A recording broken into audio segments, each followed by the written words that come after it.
नमस्कार, मैं हूं कैलाश जायसवाल और आप देख रहे हैं भारत 24 की टीम आज पहुंची हुई है राजनांदगांव सीट जो है वो प्रदेश की सबसे हाई प्रोफाइल सीट मानी जाती है, जहां एक तरफ प्रदेश के पूर्व मुख्यमंत्री डॉक्टर रमन सिंह यहां पर चुनावी मैदान में हैं, वहीं दूसरी तरफ प्रदेश के मुख्यमंत्री के करीबी माने जाने वाले गिरीश देवांगन जो है वो कांग्रेस के प्रत्याशी बनाए गए हैं। हम आज राजनांदगांव में जानेंगे कि जनता का मूड क्या कहता है और किस ओर जनता के जो करवट है वो बदलता है। हमारे साथ बीजेपी और कांग्रेस के अलावा अन्य पार्टी के लोग भी हैं, हम उनसे जानेंगे कि आखिर में किस तरीके से यहाँ पर चुनावी हलचल चल रहा है और क्या चल रहा है। मैं सबसे पहले आपके पास आऊँगा, आपसे जानूंगा कि आखिर में किन मुद्दों को लेकर आप सरकार के जनता के बीच जा रहे हैं। हम लोग भूपेश बघेल के जो जन घोषणा पत्र थे पिछले चुनाव के, उसके वादा खिलाफी को लेकर के जनता के बीच जा रहे हैं। यहाँ भय का माहौल है, कानून व्यवस्था पूरी ध्वस्त हो चुकी है, बेरोजगारी दर बढ़ चुका है, सड़कें खराब है, किसी भी प्रकार का कोई डेवलपमेंट इन 5 सालों में नहीं हो पाया। इन बातों को लेकर हम जनता के बीच जा रहे हैं। भय, भूख और भ्रष्टाचार की यहाँ पर जो है उनको बीजेपी जनता के बीच लेके जा रही है, किस तरीके से यहाँ पर आप देखते हैं? देखिए, सबसे पहले तो मैं आपका संस्कारधानी में स्वागत करता हूँ। वैसे मेरे काबिल दोस्त ने बताया कि इस मुद्दों पे रहेगा। मैं और हमारी जनता, राजनांदगांव की जनता, पिछले 5 साल में रमन सिंह जी जो यहाँ के विधायक हैं उनको नहीं देखे हैं। सिर्फ आते हैं, प्रोटोकॉल जारी करते हैं, टाइम लिमिट रहता है, उसका निकल जाते हैं। राजनांदगांव की जनता, यहाँ की जनता उसे ढूंढ रही है, वह लापता है विधायक। जनता ढूंढ रही, जोगी कांग्रेस के भी लोग हैं, हम उनसे जानेंगे। डॉक्टर रमन सिंह को जनता ढूंढ रही, क्या कहते हैं आप? डॉक्टर रमन सिंह को जनता ढूंढ रही है, और अगर धोखे से अगर गिरीश देवांगन आ गए तो उनको भी जनता ढूंढेगी, ये एकदम तय है। रमन सिंह तो कवर्धा के ही हैं, वो तो 178 किलोमीटर से आए हुए हैं। गिरीश देवांगन, उनको भी जनता ढूंढेगी। यहाँ पे पर्सनल मुद्दों में कोई कार्य पिछले 5 साल में नहीं हुआ है, न रमन सिंह जी ने किया है। रमन सिंह जी ने महापौर के भरोसे छोड़ दिया, महापौर रमन सिंह के ऊपर दोषारोपण कर दी कि वो विधायक तो होना चाहिए। सिर्फ एक दूसरे के ऊपर आरोप प्रत्यारोप करते हैं लोग, काम किसी का नहीं हुआ है। पट्टे की समस्या सबसे ज़्यादा है। वार्ड पार्षद जो कांग्रेस के हैं वो खुद अपने लोगों को पट्टा का आश्वासन देके पहले चुनाव लड़के जीतते हैं और बाद में मेरा नंबर देते हैं। जोगी कांग्रेस वालों से मिल लो, उन लोग ज़्यादा अच्छे से आंदोलन कर रहे हैं। समस्या समाधान अभी भी बना हुआ है, क्या वजह है? मैं तो सबसे पहले आपके चैनल को मैं बहुत बहुत धन्यवाद देना चाहती हूँ, और मैं आज इस वजह से बोलना चाहूँगी कि भूपेश बघेल ठगेश बघेल है, सिर्फ ठगने का काम किया है। और उन्होंने जिस ढंग से महिलाओं के लिए जो उन्होंने वादे किए थे, सबसे पहले जो है नशाबंदी की जो बात की थी, जो गंगा जल हाथ में लेके उन्होंने कहा था, आज पूरे हमारे छत्तीसगढ़ का जो आधे से ज्यादा आबादी महिलाओं का है, और महिलाओं ने ये मन बना लिया है कि हमने 5 साल में जो धोखा खाया था अब हम धोखा नहीं खाएंगे। और जो उनके घर में जो आए दिन जो शराब पीकर आते हैं और उनके यहाँ जो अहिंसा हो रहा है, अपराध घटित हो रहा है, छोटी बच्चों का माँ बहनों पे जो रेप और बलात्कार की घटना हो रही है, आज मन बना लिए महिलाएं कि हम भारतीय जनता पार्टी की सरकार बनाएंगे जो 15 साल में। शराबबंदी सबसे बड़ी मुद्दा है, जी क्या कहेंगे? सबसे बड़ी बात है शराबबंदी तो है ही। इनका पूरा घोषणा पत्र झूठा है, और कितना भी घोषणा कर ले, इनका घोषणा पत्र में ना सबसे बड़ी बात विश्वसनीयता का संकट है। आज मैं उदाहरण देता हूँ, आज राहुल गांधी जी भी आए थे राजनांदगांव में, अभी सभा करके गए हैं। भूपेश बघेल जी भी आए थे। ये 9 नवंबर 2018 को राजनांदगांव की इसी भूमि से बोले थे बीएनसी मिल को रीस्टार्ट करेंगे, और जब वो हुआ तो भूपेश बघेल जी ने कहा जूट मिल खोलेंगे। आज हमने प्रश्न पूछा, पूरे अखबारों में विज्ञापन है कि राहुल गांधी जी आप आए हो, भूपेश बघेल जी आप आए हो, बताना। अब तो इनकी सरकार जाने का समय आ गया, सरकार भी जाने वाली। इतनी बड़ी सभा में आज राहुल गांधी का मुंह नहीं खुला बीएनसी मिल पे, आज भूपेश बघेल जी ने ये नहीं बोला जूट मिल खोलूंगा। तो इतने झूठे लोग हैं, इन पे कौन भरोसा करेगा? ये 27-28 सीट भी ले आए ना छत्तीसगढ़ में, तो इनकी उपलब्धि है। क्योंकि एक चीज बता रहा हूँ, भूपेश बघेल वहां से पाटन से चुनाव हार रहे हैं, ये भी तय बात है। 27-28 सीट पर लटक रही है कांग्रेस, क्या कहेंगे? 27-28 सीट पर तो कौन लटक रही है तो आपका सर्वे ही बता चुका है, हमको बताने की जरूरत नहीं है। रही बात जो गंगा जल वाली बात है, शायद इन्होंने पूरी तरीके से देखा नहीं है न्यूज़, या केवल घोषणा पत्र पढ़ के रह गए। हाँ, शराबबंदी नहीं हो पाई, उसके भी कारण हमारे सीएम साहब ने बता दिए थे कि किस कारण से नहीं हो पाई। लॉकडाउन में सब चीज़ बंद थे, शराब भी बंद थी। शराब बंद होने के बाद लोग किस तरीके से कैसे नशा करके मरे सबको ज्ञात है। तो जो भी लोग हम कांग्रेस पार्टी पे ब्लेम लगाएंगे, हमारी सरकार भूपेश बघेल पे ब्लेम लगाएंगे, वो सब बेकार है, बेकार की बात है। हमारी सरकार की योजनाएं जितनी अच्छी है, हम बताते बताते तो रात हो जाएगा, हम बोले थे कर्ज माफ। जूट मिल को लेकर एक बड़ी बात आ रही। राहुल गांधी की सभा में भी इसका कोई उल्लेख नहीं किया गया है। देखिए जो प्रस्तावना यहाँ से विधायक जी को भेजनी चाहिए थे, यहाँ से रमन सिंह जी ने इस बारे में कुछ वो नहीं किया, क्योंकि सेंट्रल में बीजेपी की सरकार है और वहाँ पर स्टेट गवर्नमेंट की नुमाइंदी कहने की बात है कि वहाँ पर प्रस्ताव पे विचार नहीं किया गया। प्रस्ताव पर विचार नहीं किया गया, क्या कहेंगे आप इसको लेकर? जूट मिल का एक बड़ी समस्या आ रही है। मैं वो भाई जो बोल रहे थे कि ना यहाँ के प्रत्याशी यदि जीत के आते तो उन्हें भी ढूंढना पड़ेगा, तो मैं ये कहना चाहूँगी कि जिस तरह हमारे प्रत्याशी डोर टू डोर और जनसंपर्क कर रहे हैं एक से एक के बाद एक घर में, तो वो मेहनत को देख के जनता को ये विश्वास है कि हमें इन्हें ढूंढना नहीं पड़ेगा। ये हमारे लिए इतना अधिक काम करेंगे और जनता के लिए काम करेंगे, ये जनता को पूरा विश्वास है और हमारा प्रत्याशी जो है भारी बहुमत से जीत के आएगा। प्रत्याशी बाहरी होने की फिर भी बात आ रही है, दोनों प्रत्याशी नदारद रहे। बोलो छत्तीसगढ़ महादारी की। देखो प्रत्याशी तो आज से 24 साल पहले डॉक्टर रमन सिंह भी बाहरी प्रत्याशी थे। 24 सालों से राजनांदगांव की धरती में मूंग तर रहे हैं डॉक्टर रमन सिंह। केंद्रीय उद्योग मंत्री बने थे वो, उसके केंद्रीय उद्योग मंत्री बनने के बाद बीएनसी मिल को बंद कर दिया गया, लोगों को बेरोजगार कर दिया गया। अरे चुपो ना, केंद्रीय उद्योग मंत्री रहते हुए भी उसके बाद भी 15 साल मुख्यमंत्री रहे, उद्योग कहीं लगा ना सका। सिर्फ भ्रष्टाचार किया। यहाँ चिट फंड कंपनियों का फीता काटा पूरा खानदान ने, और चिट फंड कंपनियों के मालिकों ने पैसा लेके यहाँ के जनता को पैसा फरार हो गए। बताओ, नान घोटाला हुआ, राशन कार्ड का घोटाला हुआ, एक नान से 2-2, 3-3 राशन कार्ड हुआ करता था। चुनाव के पहले लोग महिलाओं को महिला करके राशन कार्ड बनाती थी, चुनाव के बाद उसका घर में घुस के चूल्हा नाप के, आंगन नाप के उसके राशन कार्ड को काटने का काम किया है डॉक्टर रमन सिंह ने। डॉक्टर रमन सिंह भी बाहरी प्रत्याशी है। और हमारा जो गिरीश देवांगन है, कांग्रेस प्रत्याशी का उम्मीदवार गिरीश देवांगन जी है, उसका मामा का गाँव ननिहाल है, यहाँ पला बढ़ा है, वो मालूम है।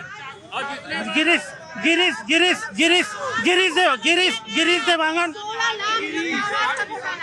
देवांगन का मामा गांव है, वो प्रत्याशी है। क्या ये कितना सच है? गिरीश देवांगन केवल 5 दिन का मेहमान है, उनके बाद ये यहाँ कभी दिखेंगे नहीं। उनका जमानत जब्त हो रहे भी बता देता हूँ आपको, कोई जानता नहीं उनको। अरे चुनाव के समय मामा याद आता है। इससे पहले आपने क्या योजना, आप मुख्यमंत्री के करीबी थे, आप एक ईंट कोई भी योजना बता दो जो नांदगांव में लागू हुआ हो, एक ईंट का काम नहीं हुआ है। केवल यहाँ का जो संस्कारी जो मशीन थे ना, उसको यहाँ से दुरुस्त शिफ्ट किया गया है। टोटल गुंडागर्दी हुआ है, दारू के हर घर गांव में गली में दारू बिका है। मामा कितना असर करेंगे? मामा का कहीं कोई असर नहीं है, क्योंकि अभी चुनाव के बाद में ये जानकारी मिली लोगों को। इनको भी पूछ लीजिए, आज से 10 दिन पूर्व 15 दिन पूर्व इनको क्या पता था कि गिरीश देवांगन यहाँ के भांचे हैं।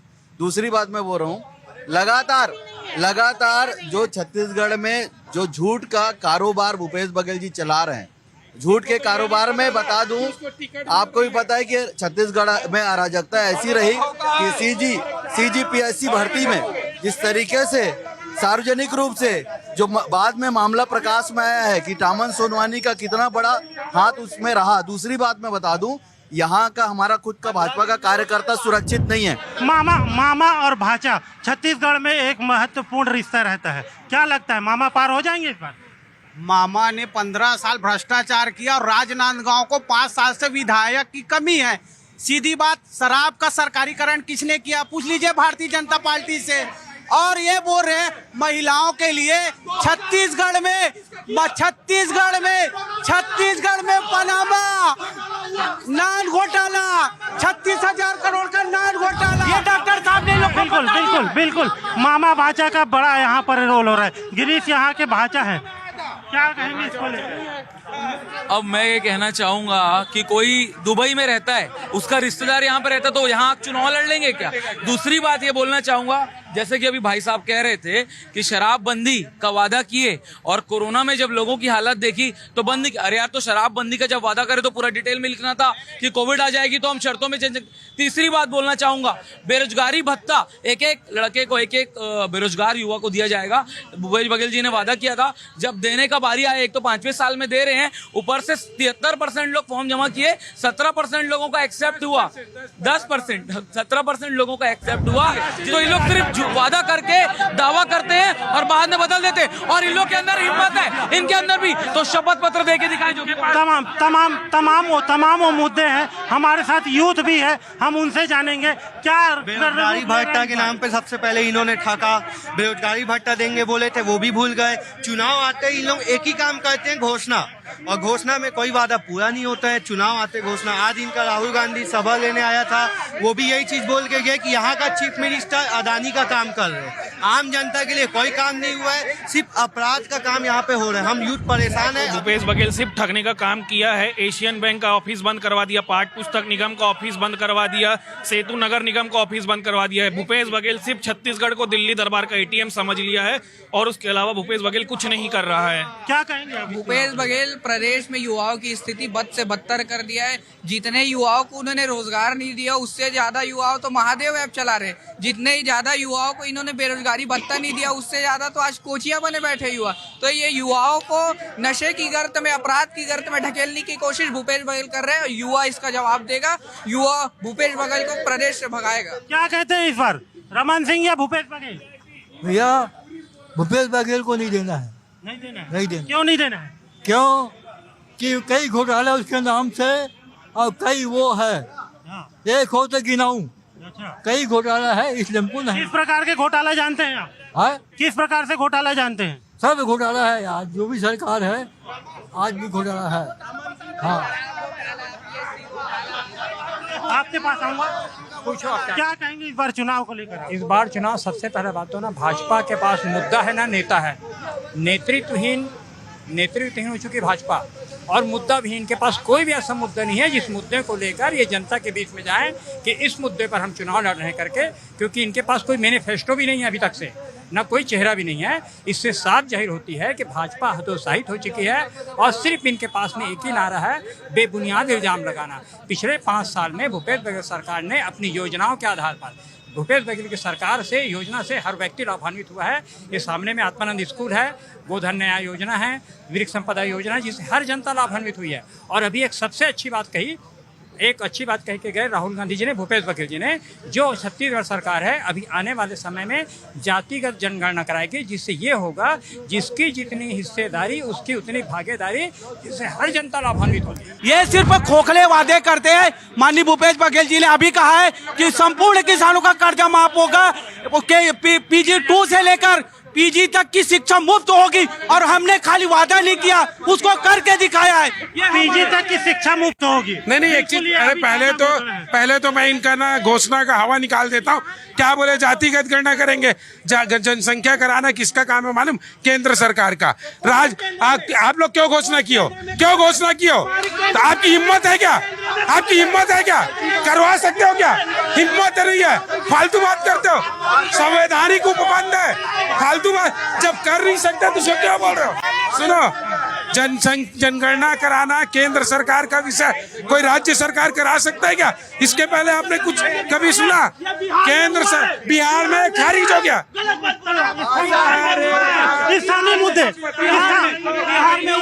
स्थानीय मुद्दे को लेकर चर्चा करते हैं। बिहार ने शुरू किया जातिगत जनगणना, सुप्रीम कोर्ट ने बोल दिया एक केंद्र सरकार का विषय है, बिहार के उसको रोक दिए, और इन लोग यहाँ हवा में माल बना रहे हैं। लगातार 3 बार हो गया और चौथी बार अभी यहाँ से विधानसभा लड़ रहे डॉक्टर साहब। बाहरी कैसे हो? पहली बात। दूसरी बात, राजनांदगांव की सबसे बड़ी आबादी नगर निगम क्षेत्र की है। आप उनका एक पोस्टर देखिए, महापौर की फोटो नहीं लगाते, मतलब महापौर क्या काम करेंगे? बिल्कुल काम दिया गया था, रेडी टू ईट को छीनकर जो है ना ठेके में दे दिया है। भैया इनको जितना कांग्रेस के बारे में पता है, लग रहा है कि हम किसका नाम भेजे थे, इतना अंदर तक की बात पता है। मेरे को लगता है इनको अपने पार्टी नहीं, हमारी पार्टी ज्यादा चिंता है। रही बात लोकतांत्रिक प्रक्रिया, हमारे पार्टी में एक छोटा सा कार्यकर्ता से पार्षद, निगम का कोई भी कर्मचारी, वार्ड का कोई कर्मचारी विधानसभा का दावेदारी कर सकता है। ये थे बीजेपी कांग्रेस के अलावा तमाम वो राजनांदगांव के जनता जनार्दन जो बता रहे थे कि किस प्रकार से यहाँ पर मुद्दे जो है वो हावी है, और ये जो मुद्दे हैं वो निकल कर आज सामने आ रहे हैं। 7 तारीख को मतदान होगा, और 7 तारीख को मतदान के बाद 3 तारीख को पता चलेगा कि राजनांदगांव की सीट किसको किसको जाती है बीजेपी या कांग्रेस को। कैलाश जायसवाल, भारत 24 रायपुर।